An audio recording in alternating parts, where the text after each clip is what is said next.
আমার প্রশ্ন হচ্ছে আবির চৌধুরী যে কালো টাকাটা ছিটালো এর উৎস কোথায় এবং এই পদটার জন্য এত টাকা খরচ করলো আসলে এই পদ দিয়ে সে কি করবে ইন ফিউচারে, কোন শিল্পীদের সে বিদেশে নিয়ে যাবে, এই পদে সে কি করবে, এই চেয়ার শেপে কি করবে, সেদিকে জানি প্রশাসনের দৃষ্টি থাকে। কোন রকম এই চেয়ার, আমি বলি কোন রকম এই চেয়ারের মিসইউজ জানি উনি জানি করতে না পারে, এটা আমার আকুল আবেদন। এবং আমি 17 আসনের বাসিন্দা, আমি একজন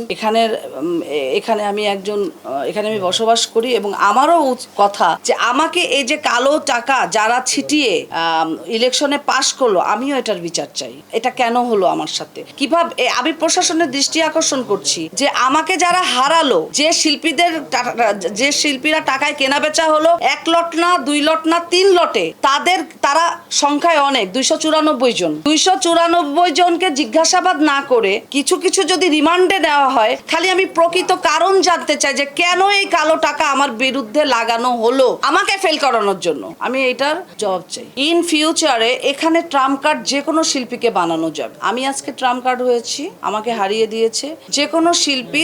এই অশুভ শক্তির কাছে তাদের যদি পছন্দ না হয়, ওই শিল্পীকে তারা এই ভোট কিনে তাদেরকে আর কি, এটা সবাই জানে। একজন পলি, একজন রোজিনা, একজন নতুন ছিটকে পড়েছে। আপনারা ওয়েট করেন, ইন ফিউচারে এখানে আরো ছিটকে যাবে, এখানে প্রকৃত শিল্পী থাকবে না। একজন চিকন আলী চেয়ারে বসে, একজন চিকন আলীর মতো মানুষ চেয়ারে বসে যায়। কেনা ভোট, টাকা টাকা টাকা যত নোট ছাড়বে তত কেনা বেচা হয় না। শিল্পীরা বাইরে শিল্পী বলেন না, আমি বারবার বলতেছি শিল্পী সমিতিটা আজকে কুলসিত হচ্ছে। যাদের ছত্রছায়া একটা শিল্পীর, একটা রোজিনা ম্যাডামের, কিংবা একটা আর কে জানি নতুন আপার, কিংবা একজন পলির আজকে ভাগ্য নির্ধারণ হচ্ছে কাদের হাতে, যাদের কেউ চিনে না, যারা তাদের সৃষ্টি, তারা যাতে ইলেকশনে পাশ করতে পারে, তাদের সৃষ্টি সদস্যদের হাতে।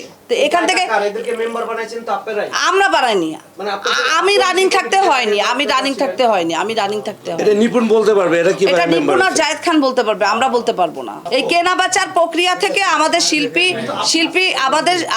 আমি বলছি যে এই যে কেনা বেচার প্রক্রিয়া থেকে আমরা বাঁচতে চাই। আমি চলে যাচ্ছি, আমার চেয়ারের দরকার নাই। ওই 103 জনেরকেই, ওই 103 জনই হ্যাঁ, আবার ওই 103 জন আমাকে ফেল করেছে, ওদেরকে আবার ওরা হচ্ছে। হ্যাঁ, এর জন্য তো বললাম জায়েদ খান ঠিক আছে, শিল্পী সমিতির জন্য জায়েদ খান ঠিক, জায়েদ খান ওদেরকে বাতিল করছিল। আমি তো বললাম জায়েদ খানের কাছে তো এর জন্য ক্ষমা চাইলাম। শুনেন, নিপুণ আক্তার যদি এখন ধরেন আমি বলি, আমাকে আজকে ওর টাকার বিনিময়ে 3000, 5000, 12000, হ্যাঁ, এই টাকার বিনিময়ে আমাকে হারাইছে। ইন ফিউচারে ওর যদি কারোর প্রতি আক্রোশ থাকে, ও আবার খুব মানে যারা আর কি অ্যাট্রাকটিভ সুন্দরী, হ্যাঁ, ও আসলে এখানে কোনো নেত্রী তৈরি হতে দিতে চায় না, ওর খুব ভয়। কারণ ওই যে একটা ওই যে শিল্পী সমিতিতে একটা নেম প্লেট আছে, ওইখানে একজন নেত্রীরই নাম থাকবে, নিপুণ আক্তার। ওখানে সেকেন্ড কোনো মহিলা নেত্রীর নাম সে উঠতে দিবে না।